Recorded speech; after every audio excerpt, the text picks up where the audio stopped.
ছেড়ে দিলেই তো ছেড়ে দেওয়া যায়, থেকে যাওয়াটাই তো কঠিন। এক একটা বছর যাচ্ছে, এক একটা করে কাছের মানুষ কমে যাচ্ছে জীবন থেকে। আগের বছর যে প্রথম নিউ ইয়ারের শুভেচ্ছা জানিয়েছিল, এবছর সে আর নেই। কেউ বা নিজের ইচ্ছে সরে গেছে লক্ষ যোজন দূরে, কেউ যেতে বাধ্য হয়েছে অনিচ্ছা সত্ত্বেও, জীবন বাধ্য করেছে তাকে। স্বামী, সন্তান, সাজানো গোছানো ফ্ল্যাট, আলমারি ভর্তি sari, skirt, kurti, matching jewellery, নিজের হাতে কেনা জলের বোতল, টিফিন বক্স, রান্নাঘরের গ্যাস ওভেন মোছা নেতা, ঘরের জানলায় রাখা যত্নে বড় করা অ্যালোভেরা গাছ, সব ছেড়ে চলে যেতে। মনে আছে যখন বাবা ছিলেন, তখন সন্ধ্যায় অফিস থেকে ফিরে কিছুক্ষণ বাবার কাছে বসে যখন উঠে চলে আসতাম, তখন বাবা বলতেন, আর একটু থাক না। আর চেয়ে থাকতেন আমার চলে যাওয়ার দিকে।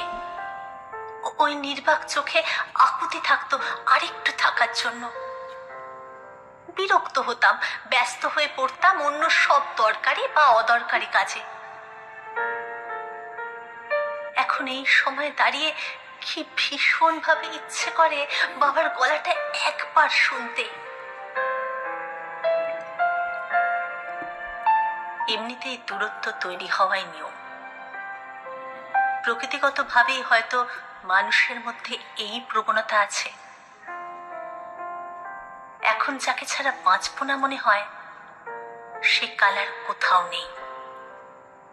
যে বন্ধুদের সঙ্গে প্রতিদিন দেখা না করলে, আড্ডা না দিলে ভাত হজম হতো না, এখন তাদের অনেকের সঙ্গে দেখাই হয় না বছরের পর বছর। নিজের আত্মজের সঙ্গেও দূরত্ব তৈরি হয়। যে স্কুল থেকে বেরিয়ে গল গল করে যাবতীয় কথা উগরে দিত, এখন তার বয়সোচিত গাম্ভীর্য। সে শিখে গেছে সব কথা বাবা মাকেও বলতে নেই। যারা সব চাওয়া পাওয়ার বাইরে চলে গেছে, তাদের আর ফিরিয়ে আনতে পারবো না কোনো মতেই। কিন্তু যারা আছেন, যারা প্রিয় ছিল, সামান্য কিছু ভুল বোঝাবুঝিতে সরে গেছে, আমরাও আর তাদের ফিরিয়ে আনার চেষ্টা করিনি। পড়ে থাকা জীবনের শেষ কটা দিনের আলোয় তাদের ফিরিয়ে আনার চেষ্টাটুকু করি। মৃত্যু কখন এসে বলবে, চলো সময় শেষ, তখন আর কোনো ভুল বোঝাবুঝি মেটানোর বা প্রিয় কণ্ঠস্বর শোনার অবকাশ থাকবে না। যে কদিন আছে গল্পে, ভালোবাসায়, উদারতায়, সহানুভূতিতে, দল বেঁধে ভ্রমণে, ভালো থাকবেন সকলে।